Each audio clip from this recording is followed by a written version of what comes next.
आज हम बात करेंगे जो पिजन में पॉक्स होते हैं उनकी। आपने देखा होगा ज़्यादातर ये बच्चों में पाए जाते हैं, बच्चों में जल्दी हो जाते हैं। और इनका कारण जो होता है वो एक तरीके का वायरस होता है जिसको हम एवी पॉक्स वायरस बोलते हैं। अब ये वायरस जो होता है ये बीमारी को लेकर आता है। अब ये बीमारी फैलती कैसे है?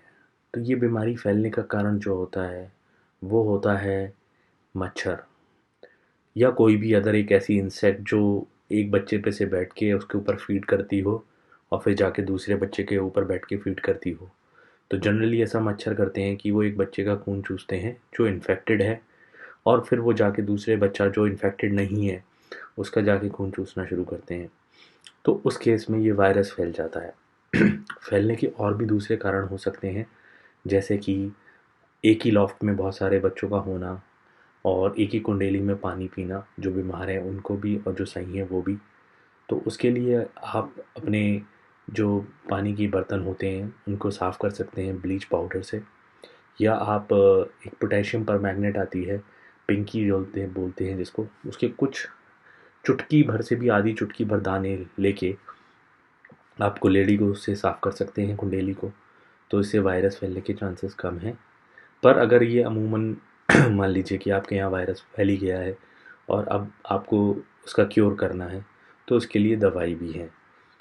अब इस वायरस के होने से होता क्या है? अगर आपने इसकी टाइमली दवाई नहीं करी बच्चे की, तो बच्चे के अंदर बहुत ज़्यादा वीकनेस आ जाती है, वो दाना नहीं खा पाता है, उसको सांस लेने में भी दिक्कत होने लगती है।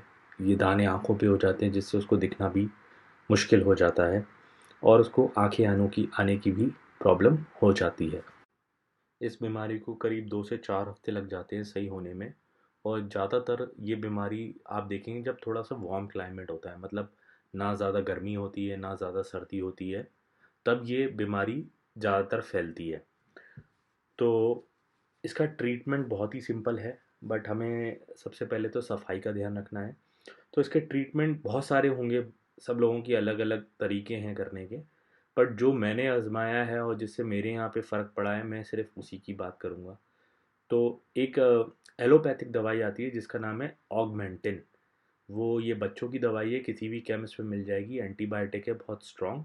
तो इसका पाउडर आता है, उस पाउडर में आप थोड़ा सा पानी मिला के उसको शेक करके एक तरीके से आप उसका सिरप टाइप का बना सकते हैं। उस सिरप की आपको 4-4 बूंदें सुबह और शाम बच्चे को पिलानी है। और ये भी ध्यान रखना है कि बच्चे को आप हैंड से फीड कराएं अगर वो प्रॉपर फीड नहीं ले पा रहा है तो। जब आप हैंड से फीड कराएं तो आप कोशिश करें कि आप उसे उबला हुआ दाना खिलाएं, तो उसको हाजमा करने में आसानी होगी, उसको पचाने में उसको आसानी होगी। क्योंकि इस समय बच्चों की जो है पाचन क्रिया बहुत ख़राब हो जाती है, और अगर वो दाना पचा नहीं पाएंगे, उनको भूख लगेगी ही नहीं, तो वो अंदर से ठीक नहीं हो पाएंगे। और कोशिश ये करें कि जिस दिन आपको पहला मसा दिख जाता है या मसा ऐसा लगता है कि सीज़न आ गया है, होने वाला है, तो आप 2-2 बूंद उनको 4 या 5 दिन तक पिला सकते हैं, जिससे वो बीमारी उनको नहीं होगी। और अगर हो गई है तो आपको 4-4 बूंद पिलानी है सुबह और शाम 7 दिन तक। तो 7 दिन में आप क्या देखेंगे कि ये मसे अपने आप काले पड़ने लग जाएंगे और अपने आप झड़ने लग जाएंगे। 7 दिन से ज़्यादा इस दवाई को ना पिलाएं, क्योंकि ये एंटीबायोटिक है, बहुत स्ट्रांग होती है, और इसके साइड इफ़ेक्ट्स भी हो सकते हैं बच्चों पे, जिससे उन वो बच्चे मर भी सकते हैं। दूसरी दवाई है होम्योपैथिक की। ये दवाई का नाम है वेरिलीनियम। तो ये लिक्विड फॉर्म में आपको मिलेगी, और इस बॉटल को जब आप बच्चे को पिलाएं, अगर बच्चा छोटा है तो आप उसको सिर्फ 1 बूंद सुबह दें और 1 बूंद शाम को दें। मैं फिर से इस बात को दोहराता हूँ, 1 बूंद सुबह दें, 1 बूंद शाम को दें। ये बूंद ज़्यादा नहीं होनी चाहिए क्योंकि ये बहुत ही स्ट्रांग होती है और बच्चे को अंदर से बिल्कुल खोखला कर देती है। बाकी चीज़ें सेम रहेंगी कि आपको बच्चे को उबला हुआ दाना देने की कोशिश करनी है अगर वो नहीं खा पा रहा है तो, ताकि उसकी पाचन क्रिया सही रहे और वो दाने को पचा गए हाजमा कर सके और उससे उसको एनर्जी मिलती रहे, क्योंकि ऐसे टाइम में बच्चा बहुत वीक हो जाता है। और ये दवाई आपको माउथ से फीड करानी है, तो आप एक काम और कर सकते हैं, जो कि बहुत अच्छी बात है। एक बोरिक पाउडर का पैकेट ले लें छोटा सा, उसको थोड़े से पानी में घोल लें, एक कॉटन लेके एक बच्चे को उस कॉटन से अच्छे से साफ़ कर दें, जहाँ जहाँ पे दाने हैं उस जगह को अच्छे से क्लीन कर दें। मेक श्योर करें कि वो कॉटन आप दूसरे बच्चे पे इस्तेमाल ना करें, क्योंकि अगर आपने वो कॉटन दूसरे बच्चे पे इस्तेमाल करी तो उसके पॉक्स और बढ़ जाएंगे, या उसको पॉक्स नहीं है तो और हो जाएंगे। तो आप वो रुई का जो टुकड़ा है वो एक ही बच्चे के लिए इस्तेमाल करें, और उससे जहाँ जहाँ पे उसको पॉक्स हैं उस सारी जगह को क्लीन कर दें। तो दोस्तों, ये इस बीमारी का इलाज भी है।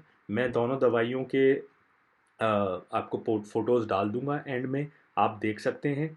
और अगर कोई क्वेश्चन इससे रिलेटेड हो आपके पास तो आप पूछ सकते हैं।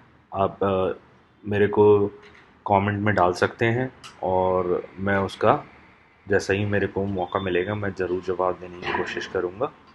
और ये आजमाए हुई चीज़ें हैं, तो आपको बहुत, मतलब मैं गारंटी से कह सकता हूँ कि ये फ़ायदा करेंगी। पर थोड़ा सा पेशेंस रखिएगा, क्योंकि इसके रिज़ल्ट 7-8 दिन में दिखना शुरू होंगे। Thank you so much. Have a wonderful day. Thank you for watching.